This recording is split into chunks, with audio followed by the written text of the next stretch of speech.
What's up, y'all? It's your girl, Just Hilarious. Guess what, y'all? Amongst everything else that I'm doing, acting, comedy, stand-up comedian, co-host of The Breakfast Club, I am now an author. And I wrote my very first book, The Co-Parenting Memoir, Till Death Do We Parent. And so I'm sitting here having real discussions. I wanted to have real life discussions with people who are co-parenting or have been not not a victim, no. And so what I'm doing is constructing interviews with people that I mentioned in the book. And I wanted to bring my father on. So give it up for my son's granddad and my dad, Kevin Moore.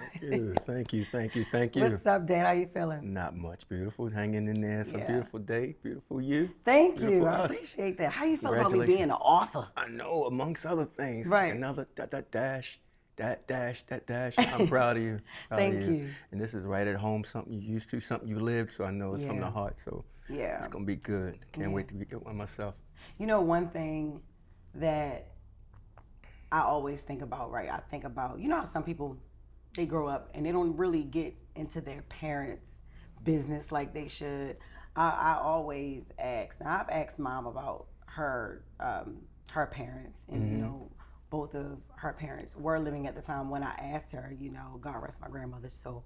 But I've never really dove into what co-parenting looked like for you growing up. How would you say co-parenting looked like for you growing up with your parents? Well, it was amazing. It was like a mess in the best way possible because my mom, she wore both hats, but I had so many father mentors. And guys just helped out. I had like coaches, Yeah. I had teachers, pastors, everybody that was willing to step in. And the neighborhood raised us. So if you Nice. out there, you know, if somebody else's father saw you messing up, that's how it went back in the day. So you had, and since 12 moms, 13 fathers, they just reported to the main one once you got home, and that's how that was dealt with. So that was a different time and a different era where, you know, like the village Right. raised you, and that was when we had a sense of community. You're right, and that was a saying, it took a village. Yeah. So yeah. no matter if you out there, you turn a corner, you had a parent around there. Yeah. It got dark, that's all right, it was a parent in the dark. Okay. Everybody loved to tell on you back then too, so you wasn't getting away with nothing. So. Yeah. And everybody's parents was pretty much tight in the Oh, yeah. neighborhood back then too. Absolutely. Yeah. Okay.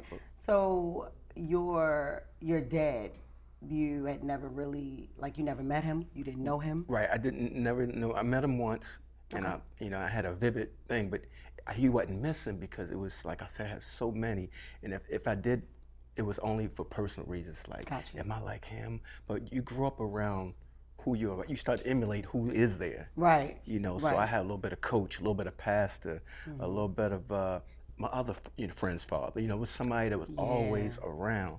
And a teacher, you know, so, and television, believe it or not, if you just want to be that perfect person as much as you can, you find something to latch on to. So, and I just was a pretty good kid, you know. Yeah. And my mom, who you remind me of every day, she was disciplinarian, so she wanted to beat you. I know, no matter what. No matter what, if you wasn't right, she wanted to show you the belt first. And she was always smaller than you. So Always like, small, so her thing was, you ain't never too big.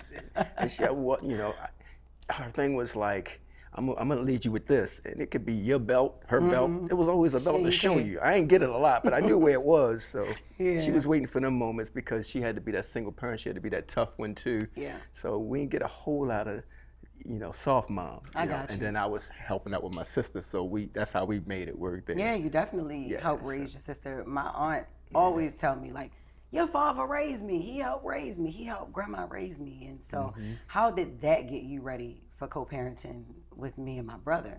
Just to practice, you know, by her being a girl really helped me. Because if it was a boy, it'd be simple. Just do some of the stuff I do, but you can't tell a girl. So, you know, she had the dolls, and I wanted to be very, you know, I wanted to be that kind of brother to her that she can come to me with the dolls. We can have a tea party, you know, and she could have fun because there was only one of her and one of me. So I ain't wanted to think, well, I wish I was a little girl around. So I helped her, and then I was a homework, you know, and then mom come home, she just put the supervisory thing on it. Yeah. But I just wanted her to be happy because she's 3 years under me. I wanted her to be happy, and it helped me if I had a daughter or if I was just gonna date girlfriend. I had a sensitive side one because I had a small sister that I had to be more hands-on with, you know. Yeah. Like I didn't had to change her or nothing like that. Right, you know? right. But I had to make sure she was cool. I had to understand when she was sad, understand when she was overly happy or out there, you know, kind of wild. And so, so that helped me with Tia. That's her name. So Yeah.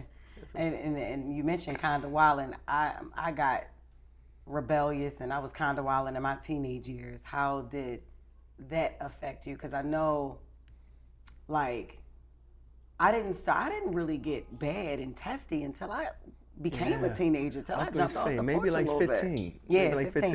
And Okay. it was so good because my goal was your mother was excellent. Yes. And that helped me be excellent. I think I helped her be excellent. So, and I always wanted to be like a fun, the disciplinary, And you were, but yeah. the fun. Still is. Yeah. So what happened was, I guess at 15, I forgot how to evolve outside of that. Like things was happening and you still stuck on the good dad, but I needed to see what was going on out there to understand what you had to see when you stepped out there. So I was kind of lost on that. So I didn't understand how you was evolving because I didn't evolve on that part.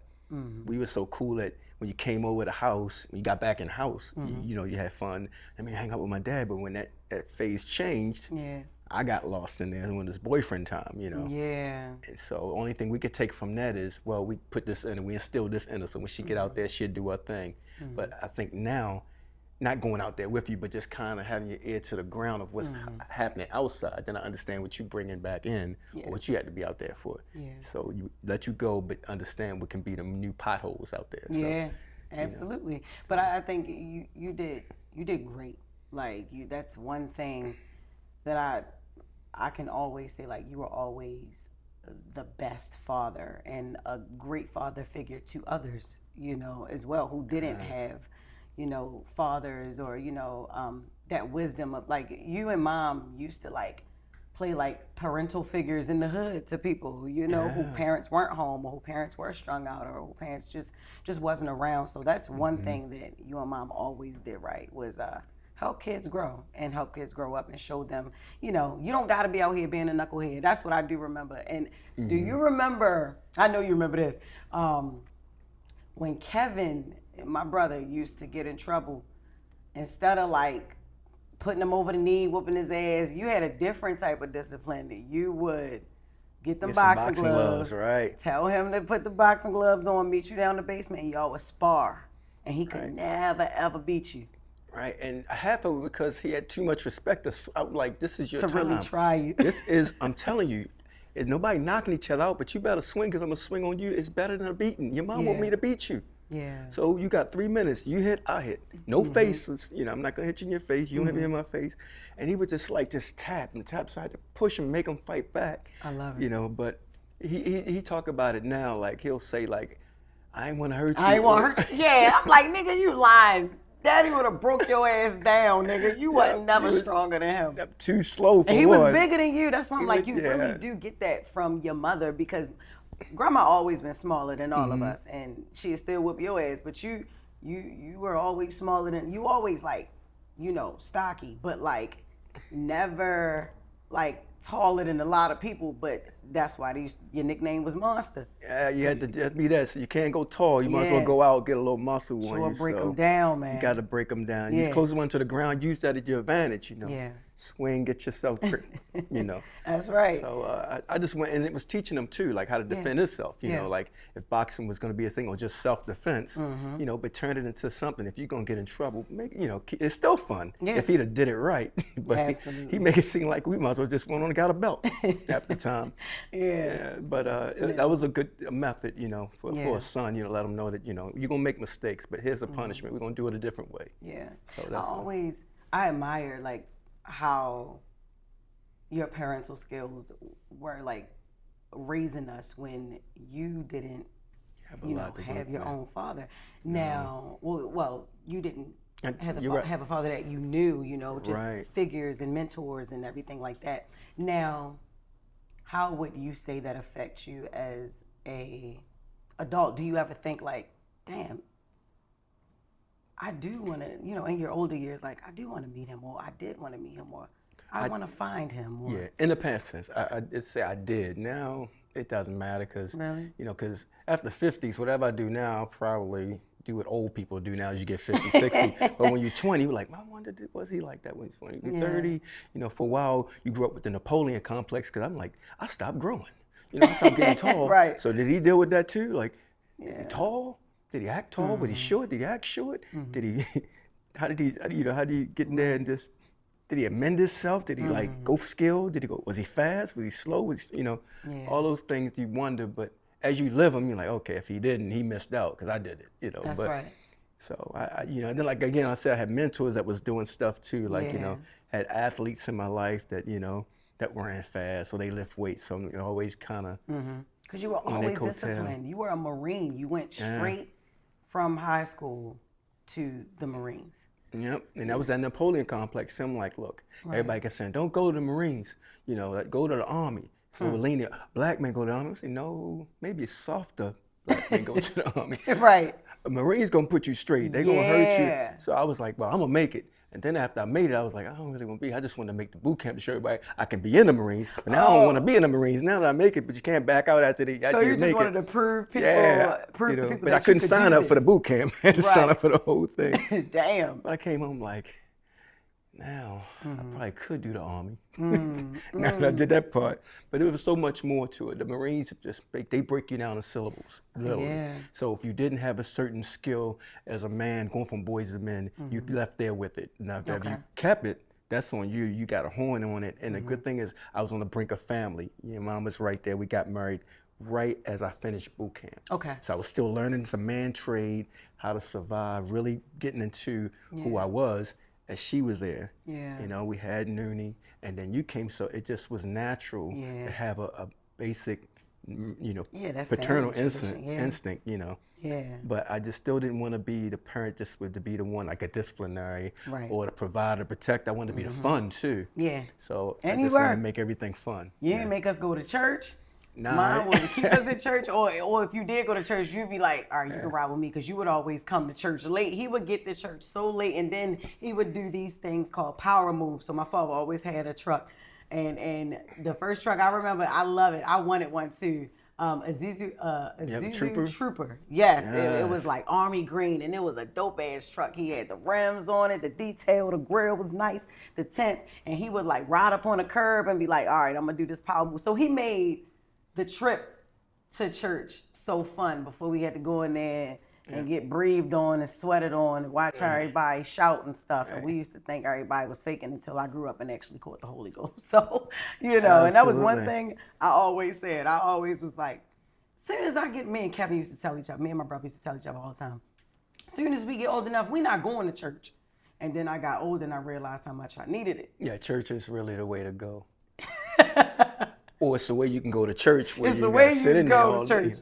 Yeah, man. So we went. I got there midway because we had the long-winded preachers that didn't know when to stop talking, stop preaching. So I get y'all there so where you get your hour in. Yo, church would start at 9 and wouldn't end till like 1. He'd get us there at like 11:30. Yeah, you know, you need breakfast. Everybody watching us walk in. My mother looked back like, I'm gonna kill you. You got these kids here late. And then he'll use us as an excuse. Well, boo-boo took a long time. I had to do a hair. I had to line, you know, but you definitely, yes, you were definitely the excursion parent. We definitely had fun with you all the time. Now, speaking of parenting, absolutely, I was 19, pregnant with Ash, and that kind of drove a little wedge between us, you know, for a while, until I gave birth to Ash, and you fell in love with your grandson, and that meant a lot to me, because when I first told you, I just saw the disappointment. I was so scared to even tell you.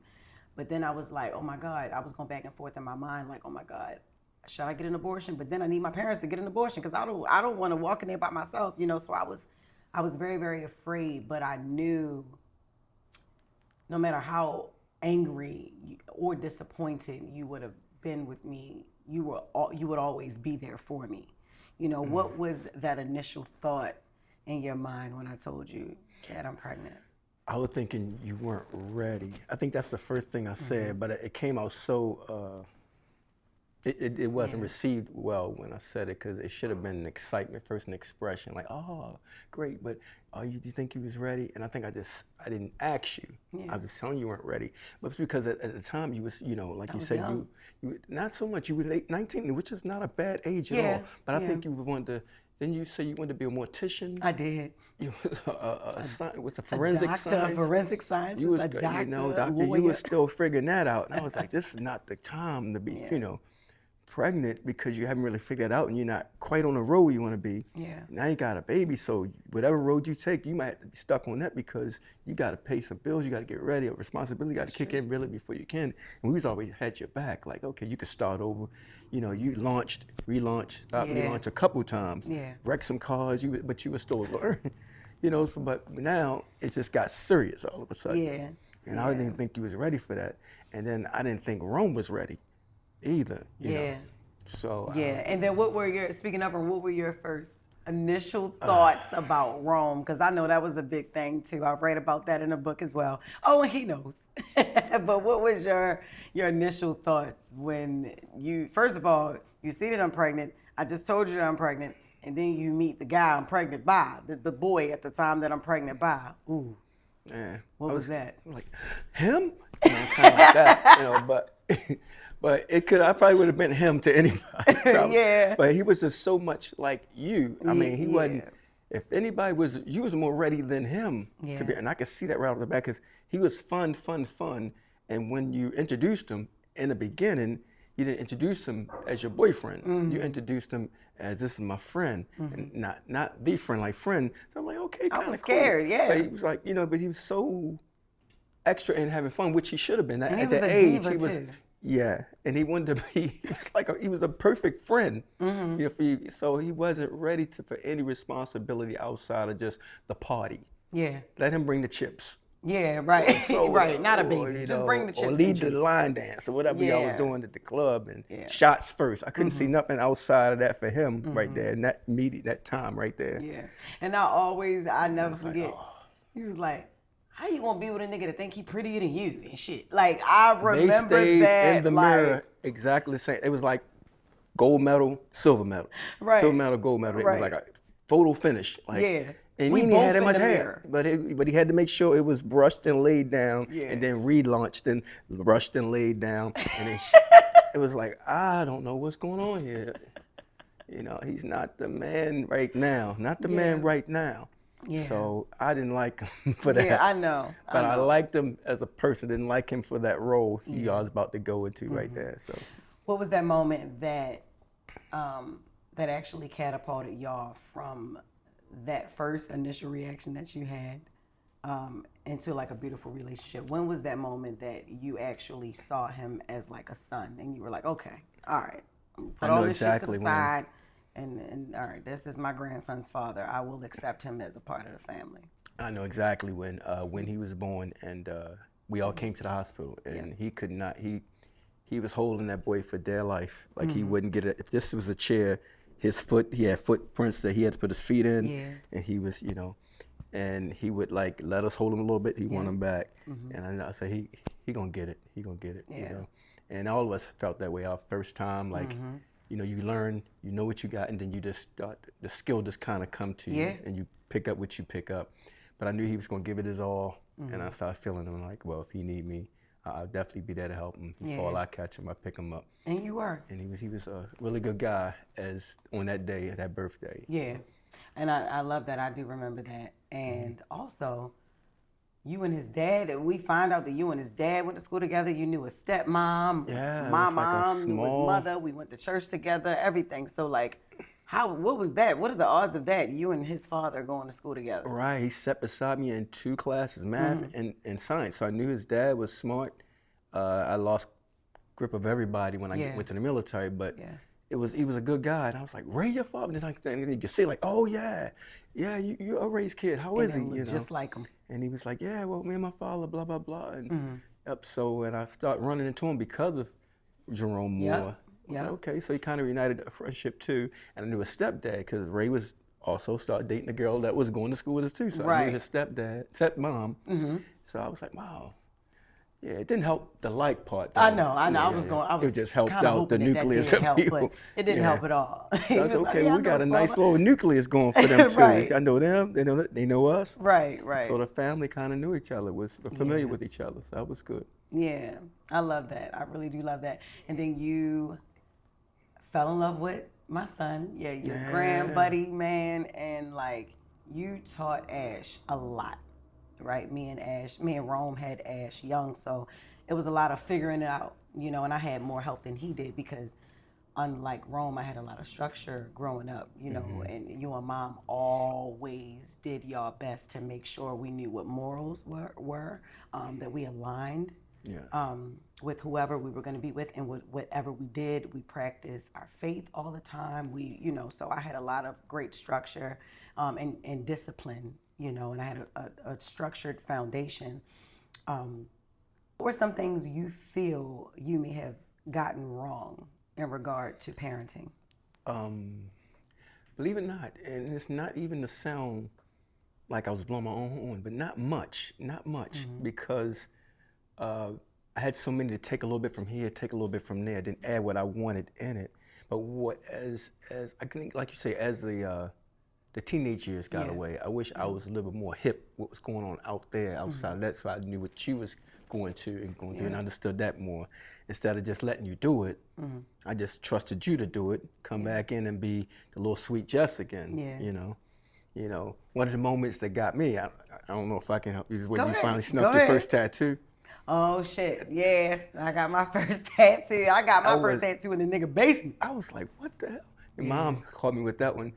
You showering, and I guess you tried to hide it when you were Yeah, she showering. gonna walk in the damn bathroom. I'm taking the does that, shower. right? She just pull it. When do you start pulling back the shower curtain to see if I'm taking a shower She probably appropriately? left for, I don't know. I don't know. I think somebody might have told her. And she might have. coming in looking. She ain't never do that. Yeah, so you got it in a cool place. I would have just found out the day. I know. But it was like here, so she always knew to wear whatever to cover it. Yeah. So, and your mom was so upset, I could only just not be upset. Yeah. I was like, well, you take that one. I know, right? That's crazy. So man. that was when I realized I wasn't in tune. Yeah. As I was out there, with the pressure or what was really everybody was doing. Everybody was doing the piercings and the tattoos was coming back and tattoo parties. I never heard of a damn tattoo party. I When know. was little. They You were had to doing go them. you had to get an appointment, go downtown, pick it off the wall like they was like see Right. these pictures. Yeah, you want that, and that's how you got it. They got pictures, tattoo party now. Guy got his brochure right there. Right, and everything. Freestyling, they do freestyle. whatever. Yes. Freehand and shit. Come see you. You're like, God, you got that in the house? The basement? Was it sanitary? I don't Yeah. know. Man. Yeah. That was So the first thing that, kind of. the tattoo. Yeah. Yeah. How did you feel when I started smoking weed? Which, by the way, wouldn't have happened if y'all asses wouldn't have put me in high school with all them white kids. I started doing drugs when I got around them. Y'all think y'all moving me out the hood closer to the trouble and shit. I ain't started getting in trouble until I went up there. We took it where it was nice and quiet. We know it can get loud, literally. Definitely got loud. Yeah. So you had a lot of time. We worked still down here. By the time we got back there, the house didn't smell like weed no more. Yeah. You cleaned it up. I was real smart. Yeah, I had a lot of hours to air out the shit. But what's cool is parents up there nosy too. I know. So when they tell on you up there, it rings louder because it's quiet. And it's different because they white people snitching. So I was like, damn, they snitch in this community too? I had no idea They was that telling white on your people ass. were like us in a way too. I'm like, damn, y'all snitch on people? Yeah, up she here? take the car when we leave. Yeah, I know. Remember you hit the car? I did. Next day, and just how much I thought I knew my girl. She was like, I don't know what he told me. I was a guy right across the street. Our driveways is like this. You must have pulled down and nipped his car, hit his car. Yeah. And I swore this. I looked this guy right in his face, said, "It's because we black, ain't it?" And he didn't know what to say. It was just a damn car accident. But like, you gonna blame my daughter Right. for that nick on your car right there? What's the proof? You got a camera. Right. Who was standing outside at 2 a.m. when this happened? He was like, "Don't, please. See, Don't we try didn't this have to go racist there. You're gonna do." bullshit. I'm like, what else could I do? I mean, And I'm sitting there like, yeah, that I and then we realized she did it. So I never went back across the street tell this man you was right. We just kind of, I just bought him a beer one day. You want a beer? Right. But, you know, that's the thing, you know, I didn't realize. how it And she was driving from PA back down to Baltimore where we used to live in this car when we know we there, she there with us. Oh my God. I'm like, Those she were where? the days. You know?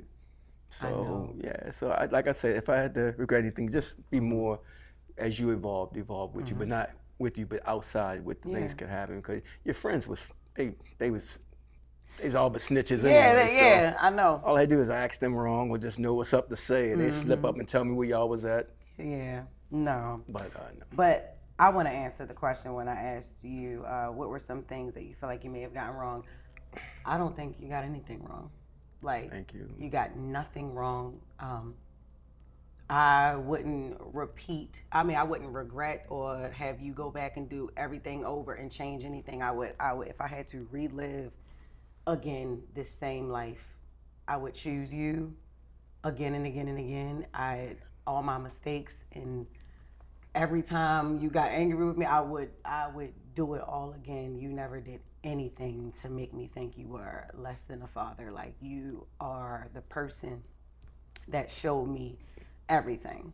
So, yes, Thank you so I love much. you. Thank you. I love you so much. That means the world to me. Yeah, and then with that being said, we have these conversations up at the Breakfast Club all the time, right? Because we have there are these shows, and you know, it's a show on Netflix. It's called Age of Attraction, where they're trying to normalize these long ass age gaps in dating, and it's very inappropriate, right? Like, for instance, there is like a 60-year-old dating a 27-year-old, and then you got like a 48-year-old dating a 21-year-old or 22-year-old, you know. And what I was thinking about, I was like, I'm sitting here watching the show and I'm judging. I'm like, oh my God, I just want to go in there and hug this young girl. Like, girl, no, you can date somebody your age or 5 years. There should be a 5-year rule, you know. But I do remember in my younger years, I wanted to date older, right? And then you have some people that say, some people like chalk that up to, oh, she got daddy issues. She never had a dad in her life, or her father's missing or whatever. I've always had my dad. I just don't know why I went through that phase of liking older men. And I even say, like, my father never even knew that this was a thing, because I never brought none of them niggas home, one. And then, or they never brought me home because they was old enough to bring me home, the fuck. But I'm saying, like, I never would ever even imagine that being a conversation, because I know you would kill a nigga or he would be in jail. You know? I find ways to get him, you know, where I ain't got to go to jail with him or for him or by him. But I think what it could have been was we mature so much behind you guys. So you almost need a 3-4 year gap just to feel like you on a level of you know, a guy like I said, when I met Rome, I knew Rome wasn't ready. Right. But that didn't mean he wasn't a great kid or a great young man. He just wasn't father material. Probably wasn't even boyfriend material. No, he was not. So you have to, like you say, you have to climb a little bit just to find your intelligence. You know, somebody that's on your level for just to have a conversation. Because that's exactly what it was. I was like, the intellect was just so different between two 16-year-olds. Right. Two 17-year-olds, you almost got to go 21, 17. Yeah, because 18, you know, women, we mature faster than men, and I know that sounds like a cliche phrase, but it's true. And so that's why I wanted to hear. I'm glad that you make me feel better about that, because I'm always nervous when I talk about it. I'm like, shit, like, I ain't never had no daddy issues. Why I literally just wanted something more stable, and I craved the attention of someone who could understand how to have a conversation past surface level shit, you know, or somebody who wasn't too obsessed with themselves, or, you know, I always loved to talk to men who had things going on. So or maybe not even daddy. Maybe daddy issue was taken out of content. Maybe it could have been a mature person that maybe conversations we had. Yeah. You know, like that. You know, what kind of have that with a, you know, you can't have that with a 16, with somebody like my you said, age or somebody a little younger. Like someone will understand it, so it could be daddy issue in the right way. Yeah, there we go. Yes. You know. Right. Maybe it was taken out of context. Y'all heard, man, it's different. Maybe it's not. Maybe daddy issues are not always negative. Yeah. Yeah. Maybe it affected you positively in a way where you want to chase that. Like you want to be like, you want somebody to teach you and to lead you. And sometimes that may come with someone older, more seasoned and more mature. You know what I mean? So, yeah. Dad, I appreciate you taking the time to come and sit with me today to talk It's an about honor. my book. It's a pleasure. This is great. This is Thank another you. notch on your belt. Thank and, you. You deserve, much deserving, and deserving for all the readers that's going to get into it too. So, Yeah, I'm excited. yes, So, great. I appreciate you. I love you. I love you too. All right. Dad, boom.